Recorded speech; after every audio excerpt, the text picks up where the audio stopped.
آج کا دن میرے لیے کسی قیامت سے کم نہیں تھا۔ میرے شوہر نے مار پیٹ کر مجھے گھر سے باہر نکال دیا تھا۔ جب میں نے اپنی بچی کا ہاتھ پکڑا تو اس نے ہاتھ کھینچ کر اسے اپنی طرف کر لیا۔ میری بیٹی روتی رہ گئی۔ میں اپنی 8 سالہ بیٹی کی طرف دیکھ رہی تھی، لیکن شوہر بہت طاقتور تھا، اس کے آگے میں بے بس تھی۔ اس نے مجھے مار پیٹ کر گھر سے نکال دیا۔ میں روتی ہوئی اپنے بھائی کے گھر گئی اور ان کو ساری بات بتائی۔ میرا بھائی شریف آدمی تھا، وہ مجبور ہو کر رہ گیا اور میرے سر پر ہاتھ رکھ کر کہا کہ تم پریشان مت ہو، 2-3 دن میں وہ خود ہی تنگ آ جائے گا۔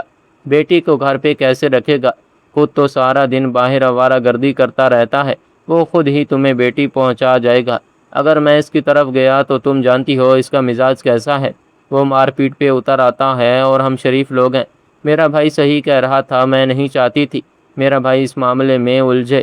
میں بھی صبر کا گھونٹ بھر کے 2 دن بھائی کے گھر رہی۔ مجھے اپنی بیٹی کی بہت زیادہ یاد آتی تھی، لیکن 2-3 دن گزر جانے کے بعد بھی اس نے بیٹی میرے پاس نہیں پہنچائی۔ ناچار میں بیٹی کے اسکول گئی تو پتہ چلا کہ تو اتنے دنوں سے اسکول نہیں آ رہی۔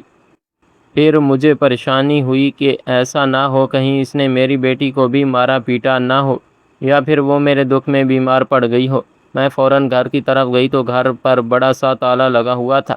میں نے ارد گرد کے لوگوں سے پوچھا تو انہوں نے کہا جس دن انہوں نے تمہیں مار پیٹ کے گھر سے نکالا تھا، اسی دن وہ بیٹی کو ساتھ لے کر جانے کہاں چلے گئے تھے، تب سے اس گھر میں تالا لگا ہوا ہے۔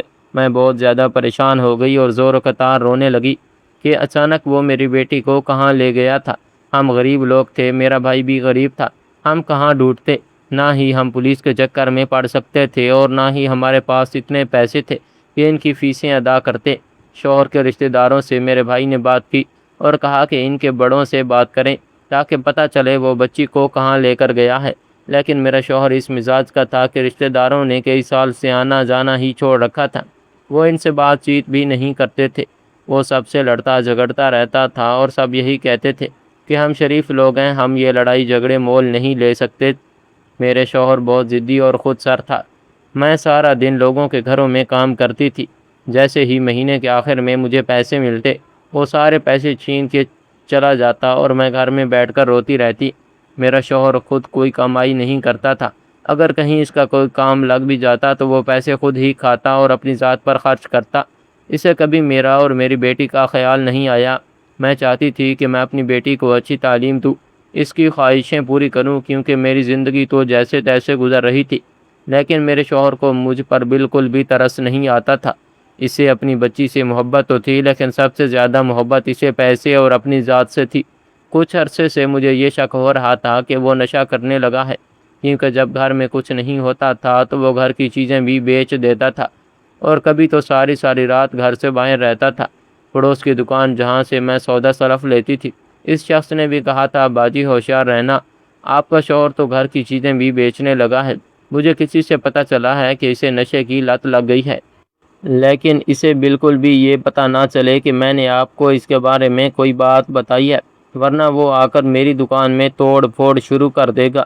مجھے تو آپ سے ہمدردی ہے کہ نہ جانے کہاں آپ اس شخص کے ساتھ پھنس گئی۔ میں جلدی سے سودا سلف لے کر گھر کی طرف روانہ ہوئی۔ میں جانتی تھی وہ شخص انتہائی شریف تھا، لیکن اگر میرے شوہر نے مجھے اس سے بات کرتے دیکھ لیا ہوتا تو وہ وہیں ہنگامہ شروع کر دیتا اور میرے ساتھ ساتھ اس شریف انسان کو بھی سلواتیں سناتا۔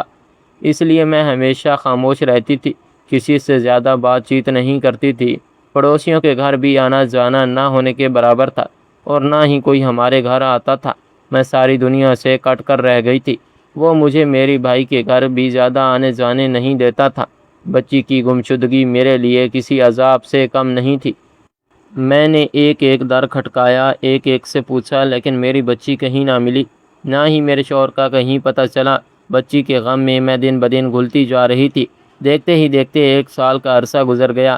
اب وہ گھر جس میں تالا لگا ہوا تھا، ایک دن میں وہاں گئی تو وہاں پر اور لوگ رہ رہے تھے۔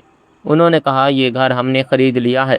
راتوں رات خفیہ طریقے سے اس نے اس گھر کو بیچ دیا تھا، کیونکہ دن کو تو میں ہر روز وہاں چکر لگاتی تھی کہ شاید وہ بھولے بھٹکے سے آ جائیں اور مجھے میری بچی نظر آ جائے، اس لیے وہ اس طرف آتا ہی نہیں تھا۔ ایک روز میرا بھائی پریشان حال میں گھر آیا اور اس نے مجھے کہا کہ تمہارا شوہر تو گلیوں اور سڑکوں پر آوارہ پھر رہا ہے،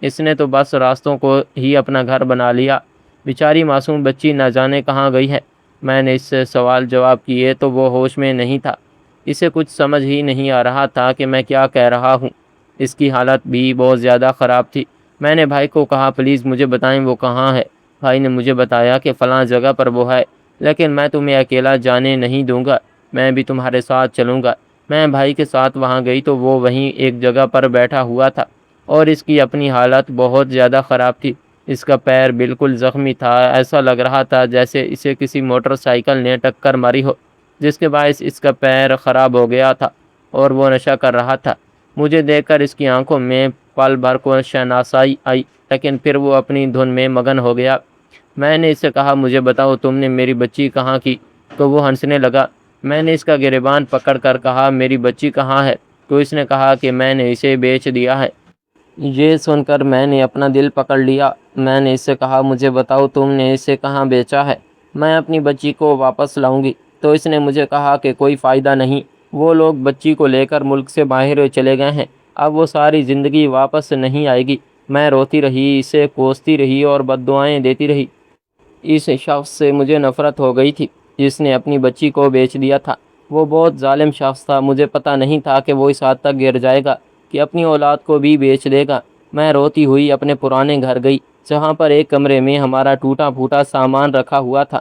میں نے ان نئے مالکان سے کہا کہ آپ مجھے اجازت دیں کہ میں اپنی چند چیزیں یہاں سے لے لوں۔ وہاں پر کوئی قیمتی چیز تو تھی ہی نہیں، لیکن میں اپنی بچی کے کپڑے، جوتی اور اس کی کتابیں اپنے پاس لے آئی۔ میری بچی تو میرے پاس نہیں تھی، اس کی کچھ نشانیاں ہی سہی۔ میں سارا دن ان چیزوں کو دیکھ کر روتی رہتی تھی۔ میرے بھائی نے کہا بیٹا صبر کرو، کب تک ایسے روتی رہو گی؟ لیکن مجھے صبر نہیں آتا تھا۔ مردوں پر انسان صبر کر لیتا ہے، لیکن جدا ہونے والوں پر کیسے صبر کرے؟ نہ جانے میری بچی کیسے ہاتھوں میں چلی گئی تھی، جانے وہ کیسے لوگ تھے اور وہ کس حالت میں ہوگی، یہ سوچ کر ہی اندر کڑھاتی رہتی تھی۔ ایک روز پتہ چلا کہ شوہر کو کسی ڈمپر نے ٹکر مار دی اور وہ فوت ہو گیا، لیکن میرا دل اس کی طرف سے بالکل نرم نہیں ہوا۔ عیدی سینٹر والوں نے ہی اس کی کفن دفن کا انتظام کیا۔ کچھ ماہ گزرے تو میرا بھائی میرے واپس آیا اور اس نے کہا کہ میں چاہتا ہوں کہ تم دوبارہ سے اپنا گھر بسا لو، کیونکہ اب تمہاری بچی کا بھی کوئی اتا پتہ نہیں۔ اس کم بخت نے نہ جانے اسے کہاں بیچ دیا ہے، اور اب تم اس کے بندھن سے بھی آزاد ہو گئی ہو، کیونکہ وہ اب اس دنیا میں نہیں رہا، ورنہ تو تم اس کے نگاہ میں تھی۔ میں چاہتا ہوں تمہاری شادی کروں تاکہ دوبارہ تمہارا گھر بسے۔ میں نے بھائی کے آگے ہاتھ جوڑ دیے اور کہا آپ ایسی بات کا کبھی سوچنا بھی مت، میں آپ پر بوجھ نہیں بنوں گی، میں اپنا خرچہ خود اٹھاؤں گی، لیکن میں دوسری شادی نہیں کر سکتی۔ میرا پہلا تجربہ بہت برا رہا اور اب میں اپنی بیٹی کے غم میں اس قدر نڈھال ہوں کہ میں دوبارہ کسی کا گھر نہیں بسا پاؤں گی۔ میرا بھائی چپ ہو گیا۔ تب میں نے اپنے ارد گرد نظر دوڑائی تو دیکھا میری بھابھی کا موڈ بھی کچھ خراب رہتا تھا۔ مجھے تو اپنے دکھ میں کچھ ہوش ہی نہیں تھا۔ میں سارا دن محلے کے چکر کاٹتی رہتی کہ کہیں مجھے میری بیٹی نظر آ جائے۔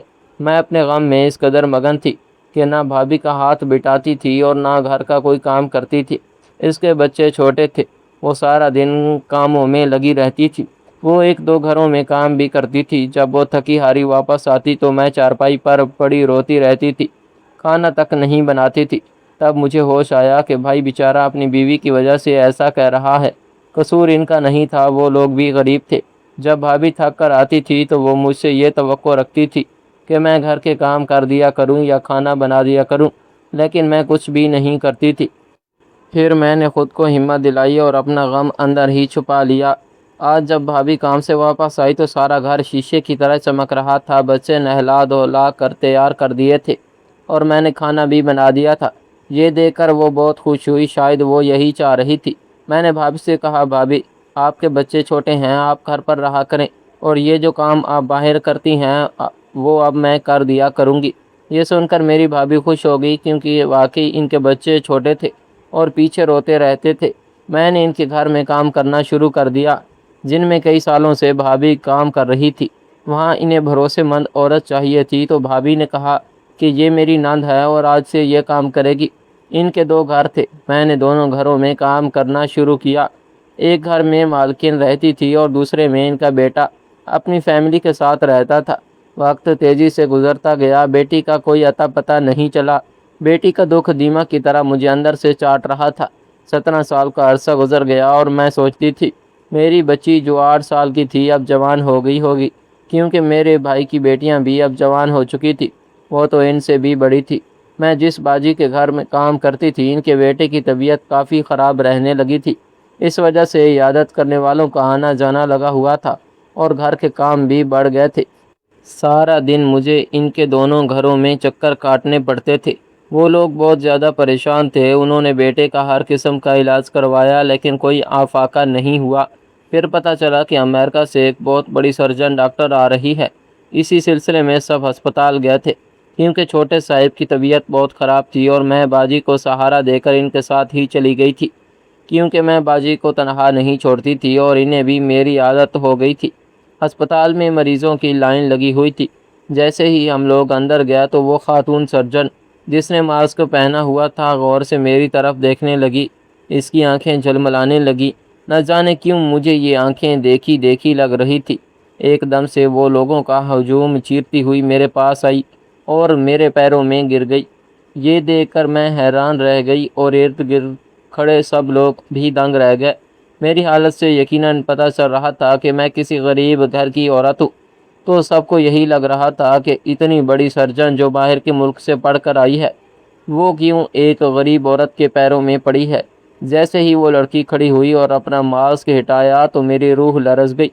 جب اس کے ہونٹوں سے سسکی کی صورت میں ماں نکلا تو ایسا لگا کہ 17 سال کا دکھ میں ایک پل میں بھول گئی ہوں۔ میں نے اسے اپنے سینے سے لگا لیا اور ہم دونوں ماں بیٹی زور و قطار رونے لگے۔ سب لوگ دیکھ کر حیران تھے۔ باجی نے مجھے کہا، حوصلہ رکھو، کیا ہوا، کون ہے یہ؟ میں نے کہا، باجی میں نے آپ کو بتایا تھا نا، یہ میری وہی بیٹی ہے جو 17 سال پہلے گم ہو گئی تھی۔ باجی اور سب لوگ بہت خوش تھے۔ میری بیٹی مجھے اپنے آفس میں لے گئی اور بار بار میرے ہاتھوں اور چہرے کو چومتی۔